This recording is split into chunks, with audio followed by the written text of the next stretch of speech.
முருகனுக்கு உகந்த நாட்களில் ஒன்று பங்குனி உத்திரம். அன்று முருகனுக்கும் வள்ளிக்கும் திருக்கல்யாணம் நடைபெற்றதாக ஐதீகம். இந்த ஆண்டு ஏப்ரல் 1ஆம் தேதி பங்குனி உத்திரம் கொண்டாடப்படுகிறது. சிறப்பு வாய்ந்த சென்னை வடபழனி முருகன் கோயிலில் பங்குனி உத்திர உற்சவம் கோலாகலமாக துவங்கியது. நேற்று காலை யாகசாலை பூஜையுடன் துவங்கி தற்போது லட்சார்ச்சனை நடக்கிறது. நாளை மாலை லட்சார்ச்சனை பூர்த்தி நடைபெறும்.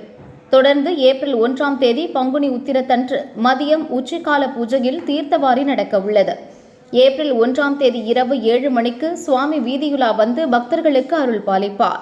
ஏப்ரல் 2ஆம் தேதி முதல் ஏப்ரல் 4ஆம் தேதி வரை தினமும் இரவு 7 மணிக்கு தெப்ப உற்சவம் நடைபெறும். ஏற்பாடுகளை கோயில் நிர்வாகத்தினர் செய்தனர். திரளான பக்தர்கள் முருகா கோஷம் முழங்க சுவாமி தரிசனம் செய்து மனமுருகினர்.